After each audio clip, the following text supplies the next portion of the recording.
adjust my mic for where I'm going to need it. Okay, welcome to the pre-show. It's not really a show, but this is while I'm tweeting and posting things out. I figured I'd go live. That way, if anybody actually saw one of the messages I already sent out, they could stop by. Bear with me as I send a couple more. What I meant to say. I'm going to tweet this here. Let's see. Wow, that's a hilarious answer. Okay, where did I post? Oh, screw it. Whatever. I don't know why I get wrapped up in, oh, you continue your tweet thread. Nobody cares. Bang! All right, there's that. Somebody had actually asked me on one of the Discords I'm in if I was the person behind, if I was, not only the art stuff, but, oh, you do the Ozone Nightmare? I'm like, yeah, it's just kind of a neat thing. Okay, I have now sent this to everybody I think who will care. Therefore, I'm going to give this a few more minutes. And then I'm sorry on the last video, by the way. I did not realize that I guess I must have been, I don't know, somehow I was hitting something. I'm assuming the desk where the mic is mounted, I was hitting into it and it was making this really terrible sound. So sorry about that. That was not intentional. All right, let's see here. Oh, wait, what? Oh, yeah, it's upside down. So I wasn't trying to do that. I'm sorry about that. That was absolutely not intentional. So anyway, I'm gonna give this a couple minutes. I like to allow people to show up. So I'm going to continue my work on the eyeballs tonight. I finished the Dead Media iPod. Hold on, I'm just reading something. Oh, that's hysterical. And that is up on the Threadless store now for anybody who might be interested. I actually did put the two versions there. So there's the one that's the solid white, the kind of classic iPod color. And then I also did the one that I call the colorway version, which is where it's transparent in the body. And I looked at a couple of different versions of that color one where it's transparent. And honestly, I think the effect works all right. I think it's pretty good. So obviously we'll see if anybody else thinks that. In terms of buying one, sorry about yawning. Oh, man. Air conditioning just puts me into a calm mood, which means I yawn sometimes. But anyway, they're up in the Threadless store, which is, I really should put this address on here. All the things I don't do properly. Oh, let me close. Sorry. Let me close. Oh, somebody said something. What are they saying? Damn you. Yeah, no kidding. Yeah. Let me close this out. Okay, that way we don't have beeps in the background. So the Threadless store, if anyone is interested, is ozoneartfoundry.threadless.com. Yeah, that's it. At some point, I will put that on my, my little banner of stuff up here. But, yeah. So that's I think the next one I'm going to do is the zip drive one. I kind of took some reference photos of my hand earlier, holding something that's about the equivalent size, because as much as I wish I still had one of my zip drives, or zip disks, really, I'm not going to do the whole drive. That's a little bit ridiculous to do the entire drive. But I will do I'm just going to wait till 6:30. So I'll just yammer and try to get all this yawning out of my system. Sorry, I don't know why I'm yawning so much. I don't have any idea why I'm yawning so much. I'm not tired. I think it's just because I'm kind of, I am getting a new chair, though. I do have to order a new chair. This chair, office chair, is just, this thing's blown. It's just not. I really should have gotten a new chair a long time before now, but fortunately, because I stand a lot at my desk, I think I've avoided the negative effects of not really having a good office chair. But the time is over. I got to get a new one because I am noticing it. So I think it's just, at this point, it's okay. Just get a new chair. It's sort of stupid. So I'm going to do that. But I think it's because I'm in a chair. Oh, this is terrible. Sorry. And the air conditioning's on, and I got a vent right over me, And I got a new fan in this room, so I got the fan air going. And when I'm cold and freezing, I'm comfortable. I love the cold. I hate the heat. If I could live somewhere, find some place that was only ever 70 degrees or under, it would be a good... I'm sure those places exist. I know there are temperate zones. Problem is, most of them are near water, and who knows what water levels are going to be like in 5 to 10 years, so I don't know if I want to take a chance with that. I don't know if there's going to be anybody anywhere else like that. Oh, this is horrible. I really am sorry. I hate yawning. I don't like yawning on a mic. That's terrible. So it's very bad of me to be doing that. Okay, we're gonna go ahead and do the countdown because it's almost 6:30. So let's go ahead and do our little countdown thing here. So we'll get going on this. We're doing some eyeballs tonight. Da da da da da da. Yeah, at some point I gotta tweak this intro a bit. It's fine. I really should just let it go and not care. It's perfectly fine. It works. So, I don't know why I can say, jeez, man, the yawning. You know what? I think it's those things. I think those effects, I gotta do something better with that. I don't like those. The ink splatters looked good small. I don't think they look very good big. They don't scale well. But, I know it's not a huge deal. So I'm not overly concerned about it. I'm more concerned about getting this fade transition right than anything else. So let's see. Here we go. Boom! Yes! Getting pretty good at that. It's about time I got good at something when it comes to this. Alright, so we're back to our eyeballs now. And let's see here. So we got to continue our cleanup. I really have got to stop yawning because it's terrible. Okay, so this is the... Let's see, which layers are which. You know what? This should be part of this. Why is this layer broken out from here? I don't know, but you know what I'm going to do? I'm going to do that, which means I turn... Hey, there you go. Okay, so. Oh, you know what? Now I'm going to sneeze, so let me mute for a minute. Be right back. Ugh, don't want to sneeze on the mic. Bad enough I'm yawning. I'm not going to start sneezing on a mic either. Okay, or on as well, not either, as well. Okay, so let's find our lines. Here we go. And let's continue our cleanup. Like I said, I'm going to try to avoid whatever I was doing that was making that noise in the last... I think it was the last video, or it was the one before. I heard it because I was moving the videos over to the show YouTube channel. And that way people... Because I get it. I'm like this where I don't want to have 30 accounts to have to watch stuff in different... It annoys me, so I completely understand. I've already talked to a couple of people who said, yeah, I'm not signing up for a Twitch thing because... and I get that. Or just don't want to be associated with anything with Twitch, and I understand that. That's fine. So I'm putting this stuff on YouTube as well. Because why not? There's no reason... The nice part is, and I'm sort of... And I wonder if at some point this will change... Twitch is very good about exporting stuff in a nice MP4 format. So it's literally just a matter of download it from one, move it into the other. So it's very... And I think there is some automated way. I'm pretty sure there's an automated way to move things to YouTube. And I have had people... I think I talked about this before. Why don't you just stream on YouTube? It's because I don't know that... And I don't know that YouTube has a tool like this that makes this as easy. So I have no problem just moving stuff over. It's really not that difficult. There's already a YouTube channel there anyway. We already have it for the show because that's where all the gameplay videos go. By the way, I have to remember to tweak my my settings for my PS5 are not correct because it's outputting apparently in this WebM format, which I understand why it's kind of a nice new video format, but you know what? MB4 works fine. I'm not making motion pictures. I'm not doing ultra high quality videos, so I'm just going to stick with a standard format. Yeah, I discovered that. So a bunch of videos that I had recorded for our channel, well, A, they don't have sound because I forgot I have to re-enable the thing where it will listen to our microphone. So basically it was essentially you couldn't hear Lando or I speaking, which in itself is not the greatest crime, but for whatever reason, whatever that WebM format, Premiere did not like it. Premiere saw every single video as the same duration.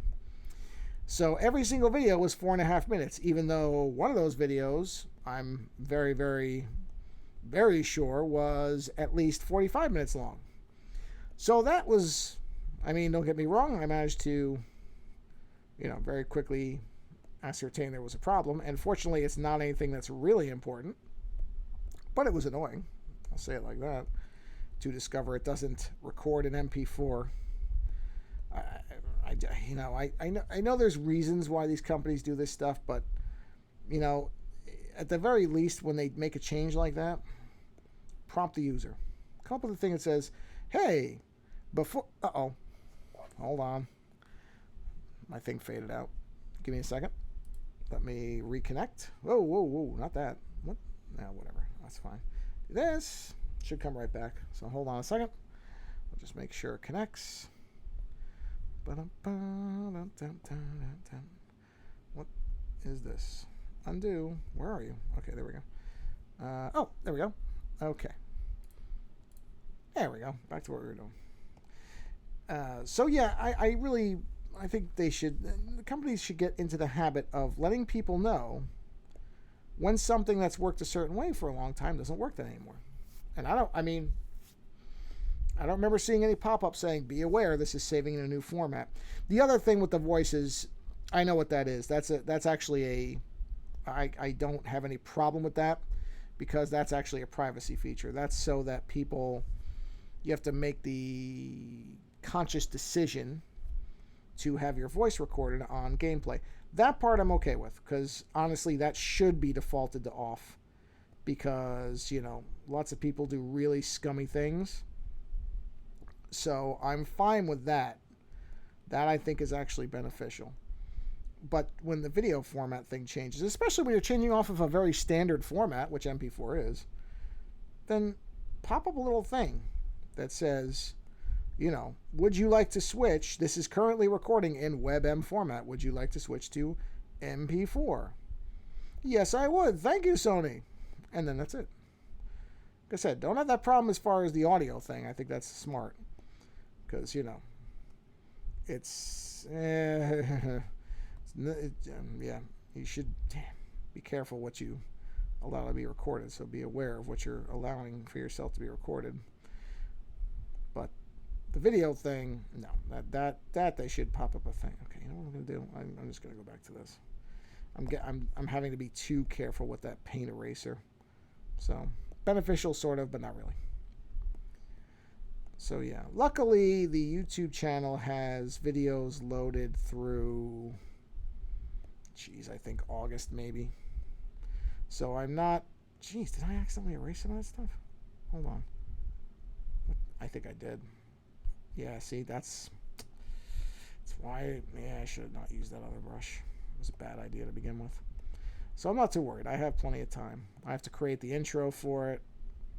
I have a few things I have to do. So, not a problem. Will not be an issue. But annoying that they didn't pop up and say that they were changing to... I never even heard of WebM.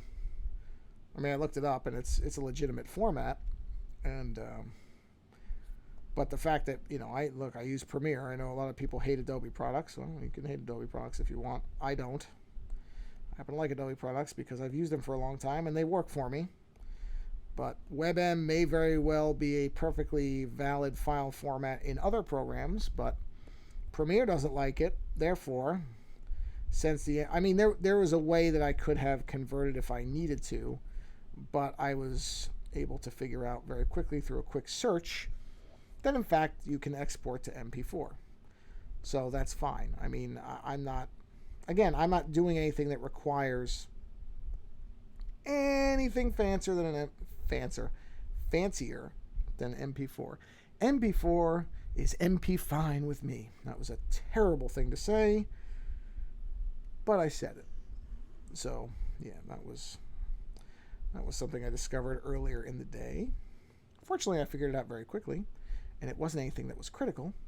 So if it had been, I would have tested it first. I would have done some testing on it. I don't tend to just recklessly take stuff that... I'm not going to do that. Why am I doing that? I'm just getting ready to cause myself a headache. So, yeah. And so I will be exploring. I have to mess around with a couple other things too.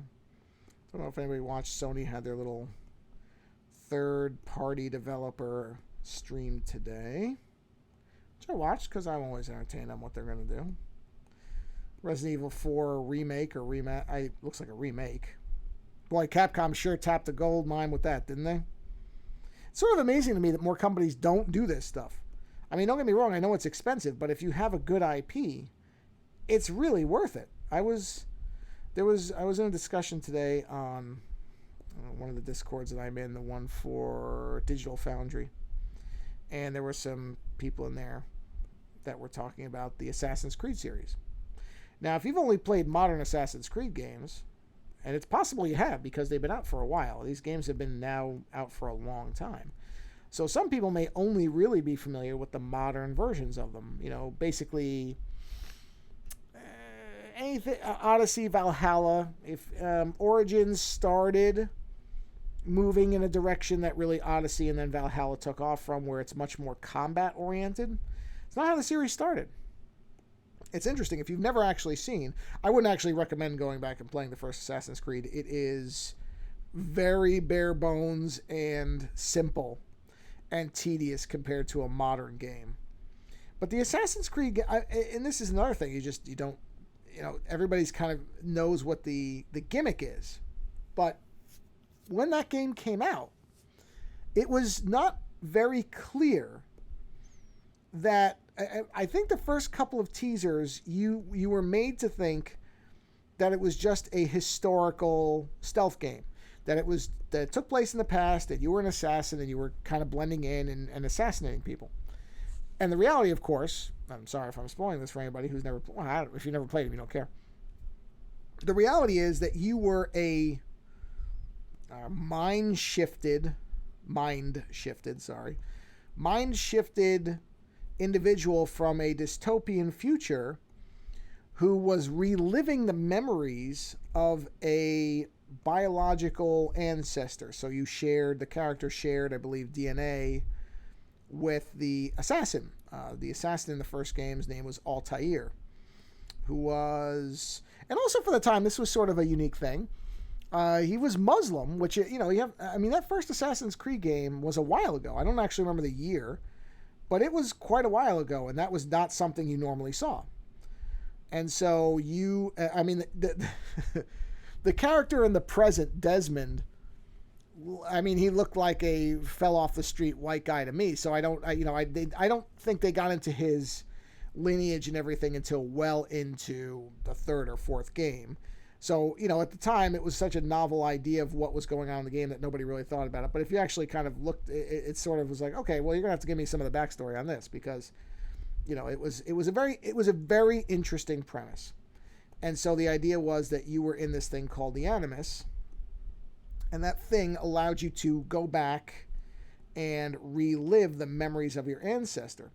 And it's actually a really smart idea. It's a neat concept, because there's a couple things that it allows you to do as a player that actually most games can't take advantage of. One is, and the primary one is, anybody who's ever played video games has probably run into a situation where they hit some kind of artificial barrier where the game doesn't want you to go. Because, all game maps have some limit to their size in general, unless they're procedurally generated stuff like No Man's Sky, but those are rare. Most of the time you have a defined map. And if you hit the boundaries of that map, many times one of the things that immediately breaks a sense of immersion for a video game is the fact that you will hit an invisible wall. Now, some games are smart about how they handle that. Some games make it where, for example, that boundary is a cliff that you can't possibly scale. That's one of the easiest ways, is you make the terrain in such a way that it's not traversable by the character. And so the barrier doesn't feel like a artificially created barrier, but it feels like a natural barrier, one that you might hit if in fact the video game was real and you were actually there. That's smart. But most games are not that smart. Even games that you would think would be able to do stuff like that don't. In the early days of video games, one of the funniest things was characters that couldn't swim. Otherwise fully normal adult characters who never made a thing out of not being able to swim. They just couldn't swim. So going in the water in some older games would actually just kill you outright. Very funny. And that's because they didn't want you going in the water because there was no map there. So if you just go in the water and you just stop, or they didn't code the stuff correctly, then you can, you mess up the game. But in any event, what Assassin's Creed did that was smart was because the central concept was that you were reliving memories that had already happened. So basically, you were almost traveling into the past, except it's almost like AR in the past, or VR in the past, I guess would be a better example. And so what they could do is they could present those boundaries in a way where they'd say you're going beyond what the memory of your ancestor knew. And then it would disassociate you, which is basically it would kill you without killing you. It would reset you back to whatever the last checkpoint was. And it's a really clever, and it makes complete sense within the structure of the game. It's a very clever way to be able to keep you from noticing in an unnatural way the barriers that were in the game. It's one of those things, people don't think about this type of stuff. But it's a really clever way to have, what do you call it? What's the word for it? Arbitrary barriers. It's a way to have boundaries to the game's world in a way that doesn't feel like it's just because the game doesn't have it programmed for where you're going. It's a really smart thing. And particularly the first game, and they kind of dispensed with the stealth element pretty quickly. And you can make an argument that they didn't really do it all that well in the first game. But in the first game, there was this mechanic, and I think it did exist in the second game, but I don't think it mattered. In the first game, it was a little more... maybe the second game had it, but what you would do is, because it was supposed to be that as an assassin, you were supposed to be able to stealthily move about, blend in, disappear. Pretty lucky he's got the grail already. That type of thing. And so one of the mechanics for that, or one of the options for that, was to be able to... Oh, man, why is this thing crashing again? Hold on. Sorry. I have no idea why it's being so weird. Oh, I did just update. Man. Wait, let me check something. I forgot iOS updated. Let me make sure there wasn't an update for this software. That's why you should never... I did it because I knew there was a security thing. No, it's not that. But maybe now the new iOS version I'm on is, of course, being stupid. So bear with me a minute. It should come right back. Luckily, it does come right back pretty quick. There it is. Okay, so we're good. Sorry about that. Let's go back here. Okay. All right. Anyway, so there was this thing where you would blend in with a crowd. So you'd be walking along, and you would see a crowd of people, and usually it was a crowd of 4 people, and you would just kind of insert yourself into the middle of them. Now, don't get me wrong. There's a certain failure of logic there where, yes, this was back in the far past, like medieval times may have not been quite right, but it was quite a long time ago. But even quite a long time ago, I'm pretty sure if a random group of 4 people are walking along the street and you just insert yourself into them, they're not going to just not notice that. But you kind of go along with that and you go, okay, whatever. But that idea was really neat because, yeah, that's the, blend in, disappear mechanic. And they toyed with it a lot, but it's really, I would really love to, and maybe this exists, I haven't looked. I'd be curious if there's some in-depth kind of background interviews on how those games were made, because there's certain things that feel like they should have been, that the game was trying to go in a certain direction, and then it very quickly abandoned that direction, and it just became more of a action game, or as somebody was saying in the Discord I was in today, they were saying, oh, it's just an action RPG, just another action RPG, as opposed to being, and what's weird, not weird, maybe it's just because they couldn't anticipate this. When that game came out, admittedly, the if you wanted stealth in your game, you were looking at Metal Gear Solid. Metal Gear for a long time was the kind of, the banner thing of what stealth gameplay could be. Not the only one. There were others. Don't get me wrong. I know it wasn't the only game in town. There was Splinter Cell. There was, of course, on the PC, you've had things like Thief and other games. So I'm not trying to pretend that Metal Gear, but in terms of console gaming, Metal Gear, I think, was one of the ones that got there first, if not before Splinter Cell. I don't remember the exact years of these games. But when Metal Gear imploded, when all the Metal Gear Solid 5s... I mean, don't get me wrong, the Assassin's Creed had already given up the stealth concept. So it's not like it was 2 seconds later that they did it. They were already off that stealth train pretty quickly, which I think it's more understandable in those days when again, Metal Gear Solid was really kind of going to dominate whatever you were doing stealth-wise anyway. But I don't know. I'm sort of mystified. Don't get me wrong, it's Ubisoft. They don't make good decisions. Ubisoft is a pretty terrible company in many ways. Many, many ways. But it's sort of baffling because I remember when the first game came out, Assassin's Creed, the original. I remember it being fairly well received. Not necessarily...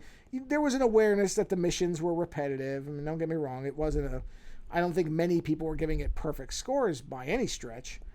But there was, I think, a recognition and a what's the word for it? A positive reception for the idea of what these stealth mechanics could be. And there was, at one point they were toying around with you were having gameplay elements that were in the past and the future. You were kind of jumping through time. There was a lot of neat stuff that they were playing with in those games, and then they just kind of let it all go, and they just gave up on it. And it's really strange. I don't know what the explanation for that would be. Because it's not like there's not a real shortage of action RPG games, I don't think. Are there? Am I wrong? Is there a shortage of those? I don't think so. So it's a strange decision because... Okay, let me think about this. I was going to make the eyes black, but maybe I'll make them red. Maybe I'll make the eyes like a deep, kind of weird red something so that they're not just black. That'd be a little boring. So... Yeah, I don't know why they... I would be curious why they gave up on the stealth mechanics, because, again, the first game, it wasn't the smoothest thing in the world. There was definitely jank that would have to have been overcome, and they did start relying too much on action stuff, even in that game where you would get into fights, and realistically, if you're going to do it stealth-wise and you're going to make that the emphasis, then you really should... Combat should be miserable to the point where you don't want to be in it, And I think even from the early things, it was a very simple kind of counter. I haven't played the first game in forever, but if I remember correctly, and certainly for a while, you could just counter attacks so easily, it was pathetic. It made combat a joke. And I think that's because, or at least my feeling on it was, oh, you know what, though, I'm going to have to... No, that's okay. I can always switch the coloring on these things. I think it's because their heart really wasn't in action, and they really wanted this to be a stealth game. They wanted to make it a game where stealth was going to be a factor, and it was going to be a major part of the experience, and then they just dropped it. And it's really, really... Oh, you know what? It should go in there. This should go in here. It's a really weird thing, and I would be curious about it. I there may be information on this out there, and I just don't know about it. It's very possible. But it's odd, because, like I said, I remember people being interested in the gameplay, in the stealth mechanics. And they just did away with it. So, okay. So I think what we're going to do here, let's think about this. So we know, well, you know what? Let me color in the blobs. It's always helpful to actually see what you're dealing with. So let's go ahead and in the blob lines, actually underneath the red layer, we're going to go ahead and make our black layer. So we'll just call this black so it's easily identified. Let's go ahead and make sure we have true black, because there's a pseudo black that I often select accidentally. I don't want to do that. So let's go ahead and fill in the blacks on this. Okay, yeah, we're going to go up with the painting on this, because we can get big on this for a large portion of it. You don't have to be afraid of anything here. Not everywhere. Oh no, that's too large. But in a lot of this, we can just do these big black splotches and then do the fine detail afterwards. So, again, now that Metal Gear is gone and seems unlikely to come back at least in its original form, people keep going around with these rumors that there's going to be a Metal Gear Solid remake, and at one point people were saying, oh, Kojima and Konami are going to make up, which I just don't buy. It would make more sense if Konami were to sell the IP than to make up with Kojima about it. I'm not saying it can't happen. It just seems like it's not likely. I think Konami would. I don't even know if they would sell the IP at this point. It makes them money. Unfortunately, it makes them money on pachinko machines and crappy rip-off games. But when I say rip-off, they're not ripping off themselves. I mean just shadow imitations of what Metal Gear was, which is really just too bad because Metal Gear is a great series, and you have arguably, and I know there's some variation on this, I can think of one individual who I've had on my show who does not share my enjoyment of Metal Gear Solid 4, but I would argue that you have at least 4 good, at least 3, I'll say 4, really good Metal Gear games, not even counting the mobile stuff. I'm just talking about mainline games, and that would be Metal Gear Solid 2, 3, 4, and 5. And I know, 4 is problematic for some people because it's too pretentious and overindulgent. I like its indulgence. I enjoy its indulgence, so I don't care. I like the fact that Metal Gear Solid 4 is clearly too up its own rear end about what it is. I enjoy it. I like that nonsensical operatic stuff. But fine, for some that will argue that it's not a good game, even though it clearly is a great game, then fine, we'll just go with 2, 3, and 5. And I know there will be some who will argue about 5 because it doesn't really have a very good ending, and that's true to an extent. But 5 has such, it really is one of those ironies that 5 demonstrated what people will still refer to as one of the best gameplay engines for stealth. Just magnificent to play.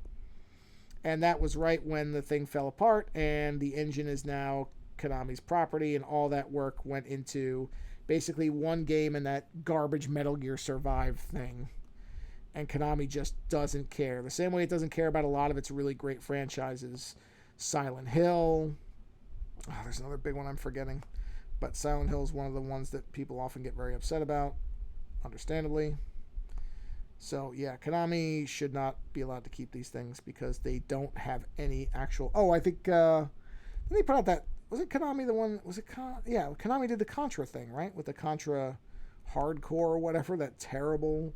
I think that was Konami. I don't think that was another company. I could be wrong. But certainly Konami has a number of things that they really just clearly don't care about. And that's a shame because they have some really great IPs that are probably going to remain... The purview of pachinko machines and garbagey cash grab mobile ports and stuff like that, and that's really too bad because so these are in some cases some of the defining video game experiences that many of us grew up on, and that's too bad. But yeah, it's odd to me because it feels like there's an opening for Ubisoft and Assassin's Creed in particular to step in now that there is no more Metal Gear Solid, at least not Metal Gear Solid in the way that it used to exist. So that stealth genre is open. And I would almost call it arcadey stealth because it isn't true stealth. People who enjoy what I would refer to more as true stealth, that's where you instantly fail if you're detected. There is no combat state. So I'll call it arcade stealth because Metal Gear would allow you to live. It might not make it easy, but you could live. And I'm fine with that. I'm an arcade stealth type person. I enjoy the challenge of stealth, but I'm not somebody who needs to torture myself in my video game playing. So the instant fail things, it's a little far for me. But I understand the appeal, and certainly I would have no problem with a game that made, instant fail states an option. I always like options. I like people to be able to approach games and enjoy them on their own terms. I think options are good. That's why I was on, I think tomorrow's show we'll be talking about Sniper Elite 5, and one of the things, did I bring it up in that? I think I did. I brought up the fact that I love their difficulty options. I really do. That Sniper Elite 5's difficulty options aren't the very, very simplified, very easy, standard, hard, extremely hard. But in fact, you can get into many levels of the difficulty and adjust the thing that you want. So let's say that you want to be really good at the stealth simulation sniping. So you want bullet drop, you want wind effects, you don't want the aim assist. You can turn all that stuff off and still leave, but keep the enemy AI at a manageable difficulty so that, if you miss a shot, which is probably going to happen if you're learning the sniper mechanics without all the assists turned on, you won't just immediately be shot dead, because that's, in the more aggressive difficulty, the enemies have magical aiming ability. I don't know how else to describe it. They will kill you and kill you fast and kill you from places that you don't really understand how they can see you. So I like that idea, and I like the idea of, again, I like options. But that's what I mean about if Ubisoft had a brain or had a good set of leadership, and if you read anything about Ubisoft, you'll find out quickly that they are not well led. Not the developers, I'm just talking about the people in charge of the company, which is so often how this goes. They would take advantage of the fact that there is an opening for a arcade stealth game, or whatever we would call Metal Gear Solid, whatever that would be described as. They would see that and say, you know what? There is a fan base for that, and we're going to put Assassin, and they may very well be doing this, and I don't know. I don't know anything about what the company's doing. But it's possible there is this decision and these discussions happening. But if it's me in there, I'm saying, okay, everybody, look, there's a fan base out here who enjoys these games. Metal Gear Solid always sold well. So, and people who love that really love it. Yeah, you're not going to be able to match the, hyper operatic, nonsensical Kojima storylines. But I think a lot of people would be receptive to a Assassin's Creed game that went back to the stealth stuff and really embraced that again. What is that? What is that line there? What is that? Oh, it's that. Okay, let me erase that. I think there would be a significant amount of people who would want that. And so you would think that they'd say, well, since there is no Assassin, or since there's no Metal Gear right now, and people are willing to spend money, let's see if people want the old style Assassin's Creed. And what I would honestly do, if again I'm running the company, is instead of trying to invent the whole thing from scratch again, I would go back to the first game and I would remaster or remake the first game. Keep it simple. Make it not even make it a full game. And what I mean by not a full game is I wouldn't make it a $70 game, and I also wouldn't try to expand on it very much. I would make it a budget price game, take those original mechanics, polish them up, make them better, make it look pretty. Obviously you want it to, if you're going to run it on a modern system, you want it to look good, but basically just do what you could consider excuse me while I scratch my eye, almost a tech demo of the first game again, but make it look good. Like you know what, actually, to use the Metal Gear analog, do the Ground Zeroes thing, where Ground Zeroes was really a tech demo of what they were going to do with Metal Gear Solid 5. Do that with Assassin's Creed. Do a simplified, basic version of the first game again, fresh coat of paint, update the controls, mechanics, make it look good. But I wouldn't even add much to it in terms of the mission structure or anything like that. Leave it like it was, which was simple. The first game was very repetitive, very simple. But you discount it down. You make it maybe a $30 game. I know, imagine a $30 game. Oh, how would companies ever make money? How would the executives live? But make it a cheaper game and see how it's received. And if it sells well, or at the very least you get a lot of positive reception where people say, yeah, we'd like to see this, go back to this, then you make your full game. And that just seems like money left on the table to me. That seems like a basic calculation that Ubisoft could make. And they could even split Assassin's Creed into two different types of things. Because, I think Valhalla sold well. I'm pretty sure Odyssey did as well. So obviously there is also a segment of the fan base that wants that more action-y thing. That's fine. I'm not saying you can't do that anymore. Certainly that audience deserves to keep enjoying what they like. And you can do kind of historical action RPG elements. But I think what you have is two fan bases, really. And you can serve both fan bases with the same property. You can have the games that are focused on that stealth element, that are more like the classic goals. I'll say goals because I know people will argue over whether the original game achieved its stealth, what's the word, ambitions. But you can serve both of those audiences very well. I think you could have historical action games, Valhalla type stuff, Odyssey type stuff, and you can still tie them in. You can still have the Animus, but I mean, they don't even seem to care about that all that much anymore. The idea of the kind of the future tech stuff, and they had mythic gods and like the first people and that type of stuff. And I don't know, it felt like they didn't really care about that anymore, which I always like that stuff. So I'd like to see it come back, and maybe that becomes the purview of these more stealth-oriented games. Oh, geez, how did I miss those lines? I just keep doing that. I keep finding I'm missing specific things. That's okay. I'll get it. But I'd be interested to see what that would look like, and I would be very interested to see what the reception would be like, because I think it would be pretty good. I think they might be surprised at how many people miss that type of game. And again, it's not as if you're really reinventing Assassin's Creed. If anything, what you're doing is returning to what it seemed like the first game's goals were. And wouldn't that be interesting to see? Not going to happen. I already know it ain't going to happen. Because, as I said, I don't think any of these large publishers, none of them actually care about the integrity of the games anymore. They don't care about the artistic vision. They're looking for what will make money. And that's all. Which is a shame. Because I think that I am of the opinion that video games can be simple entertainment, and there's nothing wrong with that.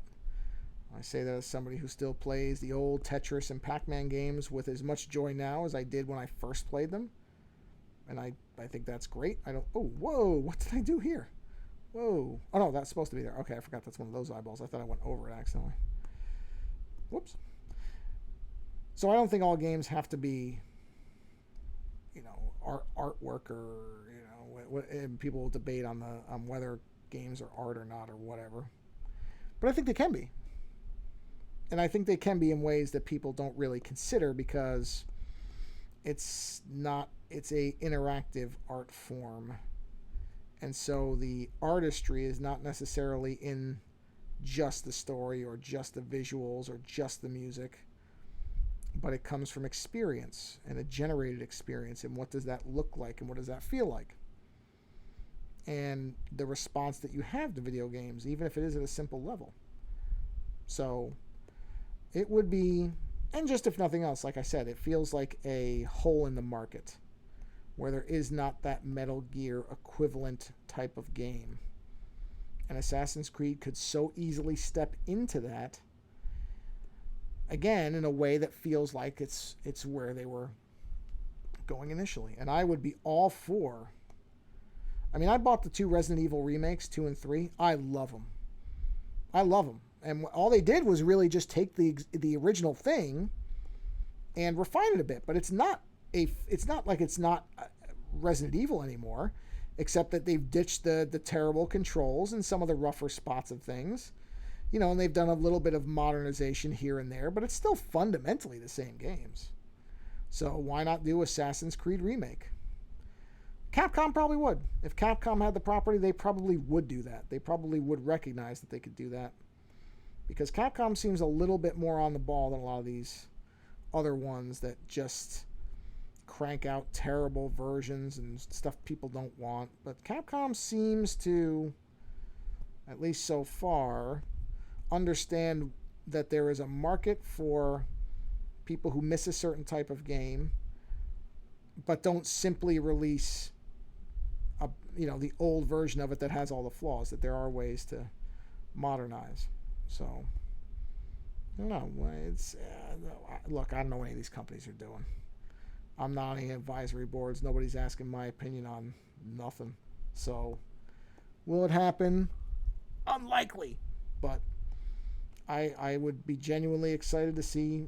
I mean, they just, speaking of Capcom, they just announced in the PlayStation thing today, the Resident Evil 4 is getting, I mean, I didn't say Resident Evil 4 remake, but that's certainly what it looks like. It looks like it's in the same style as the, oops, that's too heavy, of the other two, the 2 and 3. It sure looks that way.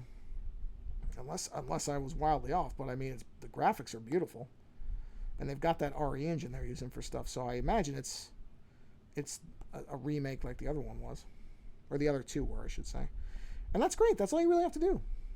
Again, you don't have to transform the game. People like the original game for a reason. But you can make little improvements. You can smooth some of the rougher edges out and still retain the original experience. And so I guess I've spent now, how long? 40-something minutes talking basically about how I miss the old Assassin's Creed. I really do never know where these streams are going to go or how they're going to go. So, but we got a lot of work done too. Because I got a lot of this stuff. I got the lines erased. I got the black levels, so those black shadows are in there. I may mess with those a little bit. But you know what? This is probably a good spot to... Oh, no, let me finish that. I'm not done yet. I'm going to finish out the black levels. And the nice part is, because it's layered, if I decide that black's too strong, I can just dial it down and make it a gray. Maybe it'll end up looking like that. I don't know. For now, we're going to keep it stark black. Keep it nice and harsh for now, as befits a creature that is all eyes. Or maybe doesn't. I don't know. Maybe because it's all eyes, there should be more gradation. I don't know. There's no rationale to this. Okay, all the black levels are done. So I'm going to wrap it up here. I think this is a good place to stop the stream for this evening. Otherwise, I'm just going to keep talking about Assassin's Creed forever. I think I've talked about it enough. So anyway, hope you all are having a wonderful Thursday. And I see somebody stopped along, so thanks for stopping over.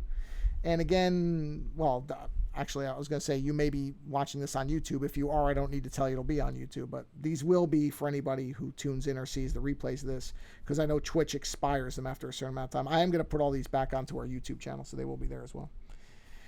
In any event, what I'm going to do now is go to my little Be Right Back screen, because that is what I do when I am wrapping up. And I will tell everybody that I don't think I'm going to stream again this week, because it is Thursday. And typically I've been doing these on Tuesday and Thursday. They've been good, because I like the fact that they kind of keep me drawing. They're sort of we'll keep drawing exercise. So I like them for that. I like doing this stuff. And hopefully it's still entertaining. Hopefully it will stay entertaining. So anyway, this is a long way of saying I probably won't be streaming again before next week. So have a wonderful weekend.